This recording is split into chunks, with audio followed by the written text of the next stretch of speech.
മജീദ് ഖാന്റെ ചായക്ക് അന്ന് ഇന്നും ഒരേ കടുപ്പമാണ്, മധുരമാണ്.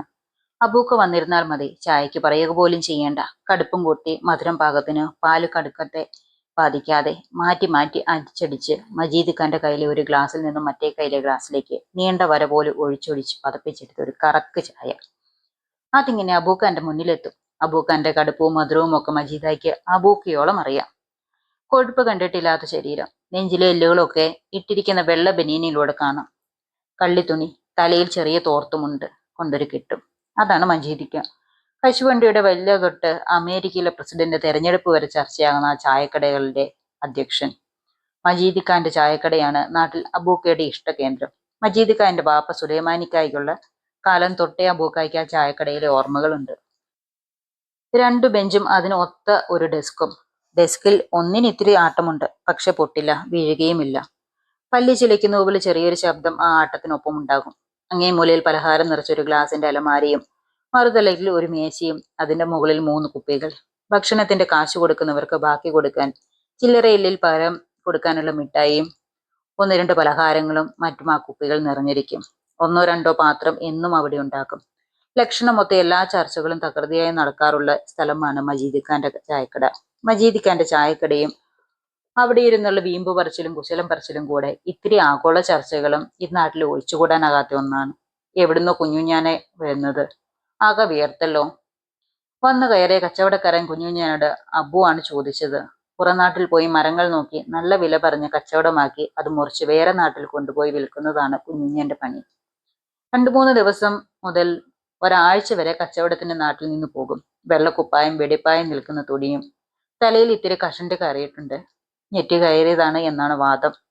കറുപ്പ് വിട്ടുമാറാത്ത മുടിയും മീശയില്ലാത്ത പാരമ്പര്യവുമാണ് എന്ന് വിശ്വസിക്കുന്ന മനുഷ്യൻ.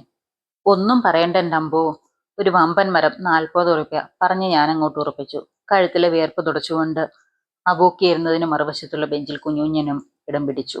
അബ്ദു, നാട്ടിലെ ചെറുപ്പക്കാരനല്ലാത്ത ഒരു ചെറുപ്പക്കാരൻ. എന്നും പണിക്ക് പോകില്ല, തോന്നിയ പോലെ പോകൂ.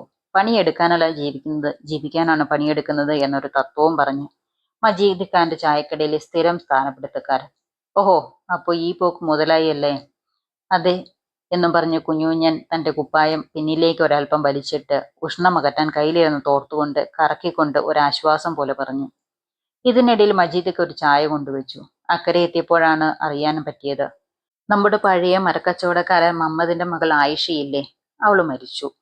കുഞ്ഞുഞ്ഞൻ ഇത് പറഞ്ഞപ്പോൾ അബൂക്കയൊന്ന് ഞെട്ടി. എന്താണ് പറഞ്ഞത്? ആയിഷ എന്ന് തന്നെയാണോ പറഞ്ഞത്? ഇനി എന്റെ ആയിഷയാണോ? അല്ല, അവളായിരിക്കില്ല. മരിക്കാൻ പാകത്തിന് അസുഖമുള്ളതെന്നയും ഈ അടുത്ത് കേട്ടിട്ടില്ലല്ലോ. പിന്നെ പെട്ടെന്നെങ്ങനെ? ഏതായിഷ? നമ്മളെ ഹംസാക്കുട്ടി കെട്ടിയ ആയിഷയോ? അബൂക്ക ഓർത്തു തീരും മുമ്പ് മജീദ് കോരിക്ക് കയ്യും കൊടുത്തുകൊണ്ട് ചോദിച്ചു. അതെ, ആ ആയിഷ തന്നെ. ഇല്ല, കേട്ടത് ശരിയാകത്തില്ല. കുഞ്ഞുഞ്ഞിന് തെറ്റിയിട്ടുണ്ടാകും. അബൂക്കയ്ക്ക് മനസ്സിൽ എവിടെയോ ആരോ പറയുന്നത് പോലെ തോന്നി. മനസ്സിലെ ചിന്തകൾ എങ്ങോട്ടെന്നറിയാതെ പാഞ്ഞുകൊണ്ടിരുന്നു. കേൾക്കുന്നത് സത്യമാണെന്ന് വിശ്വസിക്കാൻ പ്രയാസമുള്ളതുകൊണ്ടാവണം പാതി കുടിച്ചു വെച്ച ചായ അതുപോലെ വെച്ച് അയാൾ ആരോടും ഒന്നും പറയാതെ തലയും താഴ്ത്തി ഇറങ്ങി നടന്നു. അവരെന്തൊക്കെയോ സംസാരിക്കുന്നത് കേൾക്കുന്നുണ്ടായിരുന്നു. പക്ഷെ ചെവി കേൾക്കുന്നിടത്ത് ഹൃദയത്തിൽ പിടിക്കുന്നില്ല. ബുദ്ധി തലയിലേക്ക് കയറ്റുന്നില്ലെന്ന് തോന്നുന്നു. ഒച്ചകൾ കേൾക്കാമെന്നല്ലാതെ എത്ര ഉറക്കെയായിട്ടും അതൊന്നും ശ്രദ്ധ നേടുന്നില്ല. ചുറ്റും കുറെ ബഹളങ്ങൾ, അല്ലെങ്കിൽ കോലാഹലങ്ങൾ മാത്രം. ഒന്നും പൂർണ്ണമായിട്ട് മനസ്സിലാകുന്നില്ല. അബൂക്കയുടെ മനസ്സിൽ ഓർമ്മകൾ തിരതല്ലി. ആയിഷ, തന്റെ പഴയ കളിക്കൂട്ടുകാരി, മരക്കച്ചവടക്കാരന് മുഹമ്മദിന്റെ ഇളയ മകൾ. ചെറിയൊരു ഇഷ്ടം പണ്ടേ മനസ്സിൽ മുട്ടിട്ടതാണ്. പേടി കാരണം അത് പറഞ്ഞില്ല. വലുതാകുമ്പോൾ പറയാമെന്ന് കരുതി.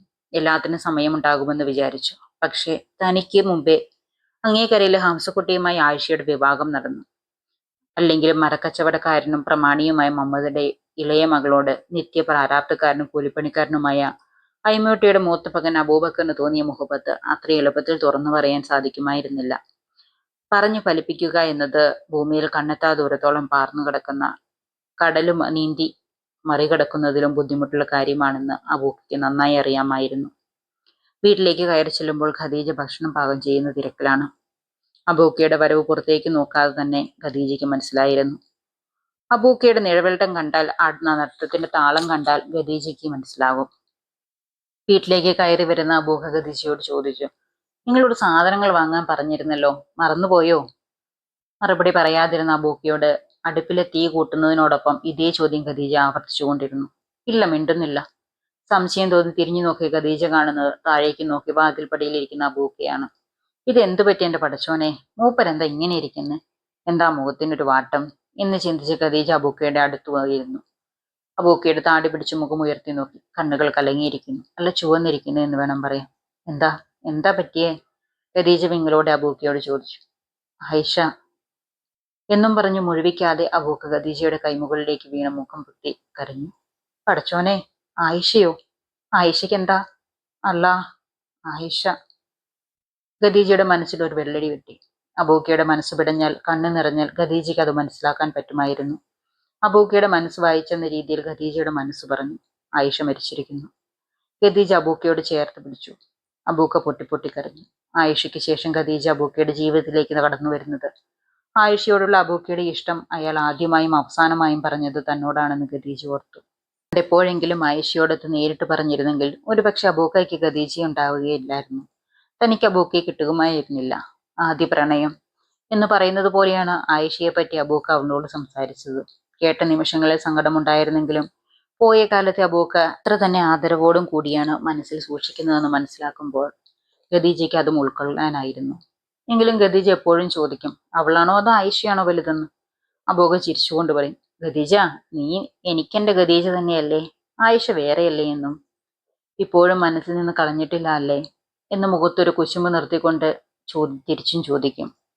അബൂക്കയ്ക്ക് അങ്ങനെ ആയിഷയെ പെട്ടെന്ന് മറന്നു കളയാൻ കഴിയില്ലെന്ന് അബൂക്കയിലേറെ അറിയാം ഖദീജയ്ക്ക്.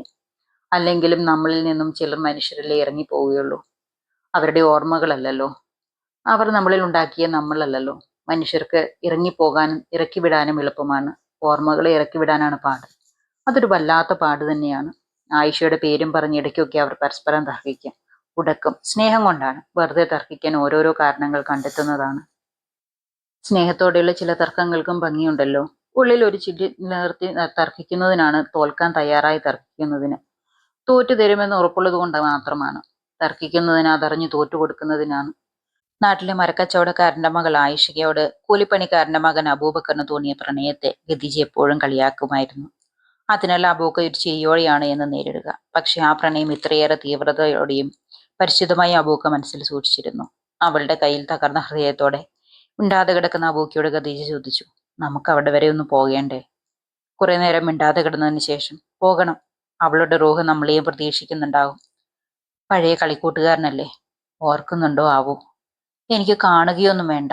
എൻ്റെ മനസ്സിൽ ഇപ്പോഴും അവളുടെ പുഞ്ചിരിക്കുന്ന മുഖമുണ്ട്. അത് മതി എനിക്ക്, മരിക്കും വരെ. ഇത് പറയുമ്പോൾ അബൂക്കയുടെ വാക്കുകൾ ഇടറുന്നുണ്ടായിരുന്നു. ഖദീജയൊന്ന് മൂളി. ഉള്ളിലൊരു കടലിരുമ്പുന്നവൾ അതറിയുന്നുണ്ടായിരുന്നു. ഒരു കാറ്റടിച്ചാൽ പെയ്യാവുന്നൊരു പേമാരി തന്നെ ആ കണ്ണിലുണ്ട്. ആ തകർന്ന ഹൃദയം ഖദീജയെ നൊമ്പരപ്പെടുത്തിക്കൊണ്ടിരുന്നു. അത് അവൾക്ക് താങ്ങാവുന്നതും ആയിരുന്നില്ല. ഒരു നിശ്വാസത്തിനപ്പുറം അബൂക്കയുടെ മനസ്സറിഞ്ഞവളാണ് അവൾ. അബൂക്കയുടെ ഖദീജ. ചില തർക്കങ്ങൾ കൊടുക്കും അബൂക്ക പറയുമായിരുന്നു, ഖദീജ, എനിക്ക് നിന്നെ ആയിഷയ്ക്ക് പകരമാക്കേണ്ട. എനിക്ക് നിന്നെ നീയായി മാത്രം മതി, എന്റെ ഖദീജയായിട്ട് മതി. ഒരു പക്ഷേ അബൂക്കയെ ഖദീജയോളം മറ്റാരും മനസ്സിലാക്കിയിട്ടുണ്ടാവില്ല.